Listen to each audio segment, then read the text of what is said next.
2024 cinema റിലീസുകളിൽ മലയാളികൾ ഏറ്റവും കൂടുതൽ പ്രതീക്ഷിക്കുന്ന ചിത്രങ്ങളിലൊന്നാണ് ലാലേട്ടൻ്റെ മലൈക്കോട്ടെ വാലിബൻ. ലിജോ ജോസ് പല്ലിശ്ശേരിയും ലാലേട്ടനുമായുള്ള ആദ്യ ചിത്രം എന്നുള്ളതാണ് ചിത്രത്തിൻ്റെ പ്രതീക്ഷകളിൽ ഏറ്റവും വലുത്. ഇപ്പോൾ ചിത്രത്തിൻ്റെ ട്രെയിലർ റിലീസ് ചെയ്തിട്ടുണ്ട്. ട്രെയിലറിനെ കുറിച്ച് പറയുകയാണെങ്കിൽ ഓഡിയൻസിൻ്റെ ഹൈപ്പ് ഡബിളാക്കുന്ന ഒരു ക്വാളിറ്റി സ്റ്റഫ്. ചിത്രത്തിലെ ഫ്രെയിമുകളായാലും സിനിമാറ്റോഗ്രഫി ആയാലും ബാക്ക്ഗ്രൗണ്ട് മ്യൂസിക് ആയാലും എല്ലാം അടിപൊളി.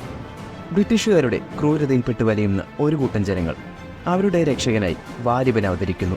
ഇതിൽ ടൈറ്റിൽ കാർഡിലും മോഹൻലാൽസ് അവതാരം എന്ന് തന്നെയാണ് കാണിച്ചിരിക്കുന്നത്. മലൈക്കോട്ടയിൽ വാലിബൻ അവതരിച്ചതിന് ശേഷം അവിടെ എന്തൊക്കെ സംഭവിക്കും എന്നതായിരിക്കും ചിത്രത്തിലെ പ്ലോട്ട്. അത് ലാലേട്ടൻ പറഞ്ഞ പോലെ ഒരു അമർ ചിത്രകഥ പോലെ വിഷ്വലി നമുക്ക് മുന്നിൽ ലിജോ എത്തിക്കും. ഇനി ഇതിൻ്റെ ടെക്നിക്കൽ സൈഡിനെ കുറിച്ച് സംസാരിക്കുകയാണെങ്കിൽ ഒരു മലയാള സിനിമയിൽ നമ്മൾ ഇതുവരെ കാണാത്ത ഫ്രെയിമുകൾ ഈ സിനിമയിൽ നമുക്ക് കാണാൻ സാധിക്കും. ട്രെയിലറിൽ ചില ടോപ്പ് ആംഗിൾ ഷോട്ട്സ് കാണിക്കുന്നുണ്ട്. ആ സീനുകൾക്കെല്ലാം തിയേറ്ററിൽ കിട്ടുന്ന വിഷ്വൽ എഫക്റ്റ് ഗംഭീരമായിരിക്കും എന്നതിൽ ഒരു സംശയവും വേണ്ട.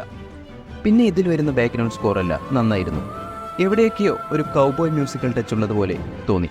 ഇത് എൻ്റെ പേഴ്സണൽ അഭിപ്രായമാണ്, എല്ലാവർക്കും അങ്ങനെ ഫീൽ ചെയ്യണമെന്നില്ല. എന്തായാലും ഒരു കാര്യം ഉറപ്പാണ്, ചിത്രത്തിന് പോസിറ്റീവാണ് വരുന്നതെങ്കിൽ ബാഹുബലി, KGF, കാന്താര പോലെ നമുക്കും മലയാളത്തിൽ നിന്നൊരു പാൻ ഇന്ത്യൻ പടം കിട്ടുമെന്ന് തന്നെ നമുക്ക് പ്രതീക്ഷിക്കാം. കാരണം ലാലേട്ടൻ്റെ പടത്തിന് പോസിറ്റീവ് റെസ്പോൺസ് വന്നാൽ എന്ത് സംഭവിക്കുമെന്ന് നമുക്ക് അറിയാവുന്നതാവും. കഴിഞ്ഞ ചിത്രത്തിൽ നമ്മളത് കണ്ടതുമാണ്. അപ്പോൾ വാലിബൻ ജനുവരി 25 തിയേറ്ററുകൾ റിലീസാവുന്നുണ്ട്.